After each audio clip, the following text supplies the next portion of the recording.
Hi friends, வணக்கம். இன்றைக்கி பார்த்தீங்கன்னா வடை குழம்பு எப்படி செய்யலான்னு பார்க்கலாம். அதுக்கு நான் முன்னாடியே பார்த்தீங்கன்னா இது குழம்புக்கு வெங்காயம் அரைஞ்சி வச்சுட்டேன். இது கடலை மாவு அரைச்சி கொஞ்சம் வெங்காயம் போட அதை விட கொஞ்சம் பொடிசாக நறுக்கியிருக்கிறேன். அப்புறம் பச்சை மிளகாய் நறுக்கி வச்சுருக்கிறேன். கருவேப்பிலை போடுறதுக்கு இதில் பார்த்திங்கன்னா பச்சை மிளகா கருவேப்பிலை நறுக்கி வச்சுக்கிறேன். இது குழம்புல போடுறதுக்கு பச்சை மிளகா, அப்புறம் புளி கொஞ்சம் ஊற வச்சுட்டேன், தக்காளி அரிஞ்சு வச்சுட்டேன், கொஞ்சம் தேங்காய், இந்த ஒரு தக்காளி இந்த அளவு போட்டால் போதும், கொஞ்சோண்டு தேங்காய் போட்டால் போதும். பருப்பு ஒரு 1.5 மணி நேரம் ஊறிட்டுருக்குது. ஊறிடுச்சு. இப்போ நம்ம இதை அரைச்சி எடுத்துக்கலாம். வடை போட்டுட்டு நாமளே வடை குழம்பு செஞ்சு எப்படி இருக்குதுன்னு பார்க்கலாம் வாங்க. இதை ஃபஸ்ட்டு அரைச்சி எடுத்துக்கலாம். நான் ஊற வைக்கும் போதே கழுவி ஊற வச்சுட்டேன். இப்போ அப்படியே போட்டு அரைச்சி எடுத்துக்க வேண்டியதான். ரொம்ப நைஸாக இல்லை, ரொம்ப கொஞ்சம் குறணும் இல்லை. இது குழம்புனால முக்கால்வாசி கொஞ்சம் அரைப்படணும். வாங்க எப்படி அரைக்கலான்னு பார்த்து எடுத்துக்கலாம். இப்போ நம்ம வடை குழம்பு செஞ்சுக்கலாம். எண்ணெய் ஊற்றிட்டு எண்ணெய் காயட்டும். காஞ்சிச்சு. இப்போ வெட்டி வச்ச வெங்காயத்தை நம்ம போட்டுக்கலாம்.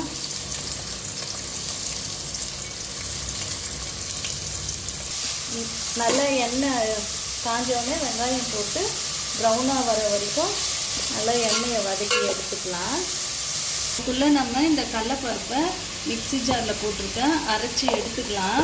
இப்போ நான் கத்திரிக்காய் வறுவல் செய்ய போகிறேன். அதனால் இந்த வடை வறுத்துக்கு கத்திரிக்காய் வறுவல் அந்த எண்ணெயிலே செஞ்சிட போகிறேன். சப்போஸ் நீங்கள் வடை குழம்பு மட்டும் செய்தாண்டா நீங்கள் வெங்காயம் தாளிக்கிறதுக்கு முன்னாடி நீங்கள் என்ன பண்ணுறீங்கன்னா எண்ணெய் ஊற்றி வடையை வறுத்துட்டு அதே எண்ணெயிலே நீங்கள் வெங்காயத்தை வதக்கி குழம்பு ஸ்டார்ட் பண்ணிடலாம். இப்போ நான் கத்திரிக்காய் செய்கிறதுனால ஃபஸ்ட்டு வெங்காயத்தை வதக்கிட்டு இந்த அரைச்சி எடுத்துக்க போகிறேன். அரைச்சி எடுத்து தனியாக ஸ்டவ் பற்ற வச்சு வடை போட்டுட்டு அதிலே கத்திரிக்காய் வறுத்து அந்த மீதி எண்ணெயில் கத்திரிக்காய் வறுத்து எடுத்துக்க போகிறேன். இப்போது கடலை மாவு பருப்பு அரைச்சி வச்சிட்டேன் பாருங்கள், ரெடி ஆயிடுச்சு வடைக்கு. இதில் நம்ம அரிஞ்சு வச்சுருக்கிற வெங்காயம் போட்டுக்கலாம். அப்புறம் அரிஞ்சு வச்சுருக்கிற இந்த பச்சை மிளகா கருவேப்பிலை இது எல்லாத்தையும் நம்ம போட்டுக்கலாம். போட்டு நல்லா பிசைஞ்சு எடுத்துக்கோங்க. சோம்புக்கும் வெங்காயம் நல்லா வதங்கிடுச்சு. இப்போது நம்ம இஞ்சி பூண்டு பேஸ்ட்டு போட்டுக்கலாம். போட்டு ஒரு 2 வதக்கி தக்காளி போட்டுக்கலாம்.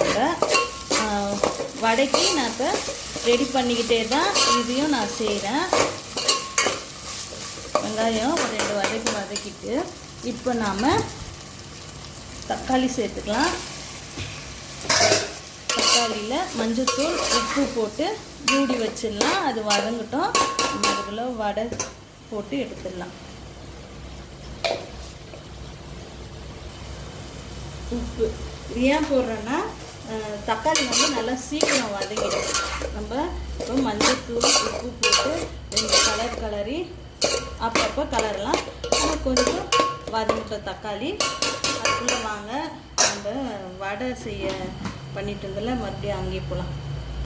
நம்ம இப்போ சோம்பும் போட்டுக்கலாம். சோம்பு போட்டோம், பெருங்காயம் போட்டுக்கலாம். அப்புறம் பார்த்திங்கன்னா உப்பு போட்டுக்கோங்க. உப்பு போட்டுக்கலாம்.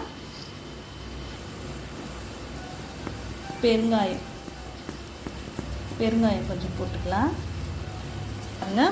இப்போ வடை தட்டி இந்த மாதிரி போட்டு நம்ம எடுத்துக்கலாம். இப்போது நம்ம ஒரு வடையாக போட்டு எடுத்துக்கலாம். எண்ணெய் காஞ்சிச்சு. ஒரு வடையாக நம்ம போட்டு எடுத்துக்கலாம்.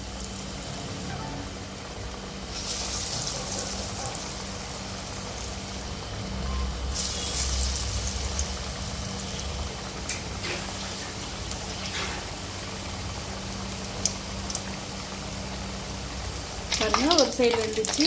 இப்போ திருப்பி போட்டுக்கலாம்.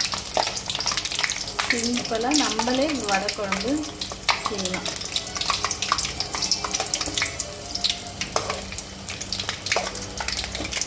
இப்போ குழம்புல போகிறதுனால ரொம்ப மொறுன்னு நம்ம பண்ண வேண்டாம். கொஞ்சம் வெந்தால் மட்டும் போதும். ரொம்ப கலர் மாற வேண்டிய அவசியம் இல்லை. நம்ம சாப்பிட்றதுக்கு இதிலே கொஞ்சம் தனியாக செய்வோம். அது நம்ம கொஞ்சம் மொறுன்னு வறுத்து எடுத்துக்கலாம். இந்த அளவுக்கு செவந்தால் போதும். நம்ம இதை எடுத்துக்கலாம்.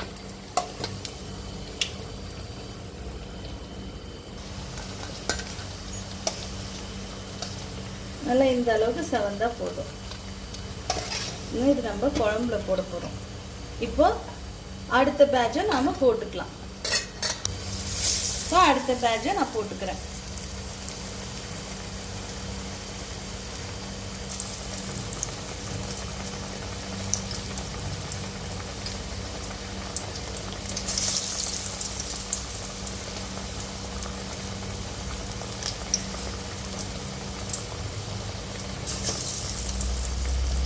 இது வேகட்டும். தக்காளி நல்லா வதங்கிடுச்சு. இந்த ஸ்டேஜில் நம்ம மிளகாத்தூள் போட்டுக்கலாம் தேவையான அளவு. நான் ஏன் தேவையான அளவு குறிப்பிட்டு ஒரு அளவு சொல்லலைன்னா, ஒரு சில வீட்டில் காரமாக அரைப்பாங்க, ஒரு சில வீட்டில் காரம் கம்மியாக இருக்கும். ஆனால் நம்மளுக்கு தான் நம்ம மிளகாத்தூளுடைய டேஸ்ட் தெரியும். அதுக்காக தான் உங்கள் அளவுக்கு ஏற்ற மாதிரி நீங்கள் சேர்த்துக்கோங்க. உங்களுக்கு அப்படி டவுட் எவ்வளோனே தெரியாதுன்னா கொஞ்சம் சேர்த்து அதுக்கப்புறமா டேஸ்ட் பண்ணிவிட்டு மறுபடியும் பாருங்கள் இந்த காரம் உங்களுக்கு போதுமா. அப்படி தான் நம்ம போடணும். இப்போ மிளகாத்தூள் போட்டோம். இப்போ அரைச்சி வச்ச தேங்காய் தக்காளி பேஸ்ட்டும் போட்டுக்கலாம். இப்போ நம்ம அரைச்சி வச்ச இந்த தக்காளி பேஸ்ட் விழுதியும் நம்ம போட்டுக்கலாம். போட்டு ஒரு வதக்கிக்கலாம். இதை வதக்கிட்டு நம்ம என்ன பண்ண போறோம்னா புளியும் இதுலயே அப்படியே ஊற்றிக்கலாம்.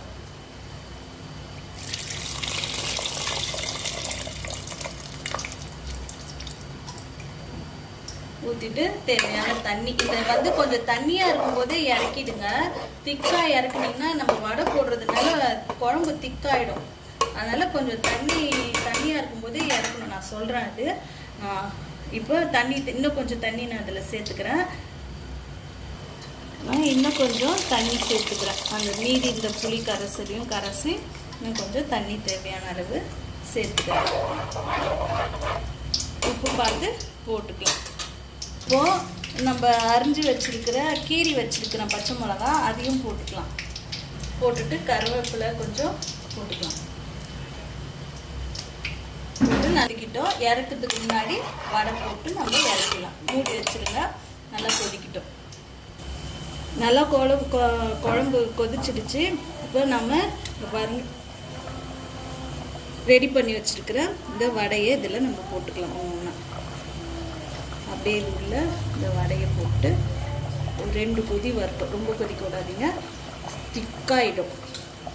அதனால் ஒரு 2 கொதி வந்தோடனே ஆஃப் பண்ணிடலாம். அவ்வளோதான். சூப்பரான டேஸ்டியான வடை குழம்பு. பாருங்க நல்லா கொதி ஒரு 2 நிமிஷம் கொதிக்கிட்டோம். பாருங்க வடை குழம்பு ரெடி ஆயிடுச்சு. இந்த அளவுக்கு கொதிச்சு ஊறுனா போதும். ஒரு 2 கொதி வந்தால் போதும். இப்போ பார்க்க தண்ணியாக இருக்கிற மாதிரி இருக்குது. ஆனால் சூடு ஆற அப்படியே திக்காயிடும். அதனால் கொஞ்சம் தண்ணியாக இருக்கும்போதே இறக்கிடுங்க. நல்லாயிருக்கும், சூப்பராக இருக்கும். நீங்களும் செஞ்சு பாருங்கள். செஞ்சு பார்த்துட்டு எப்படி வந்ததுன்னு எனக்கு கமெண்ட் பண்ணுங்கள். தேங்க்யூ.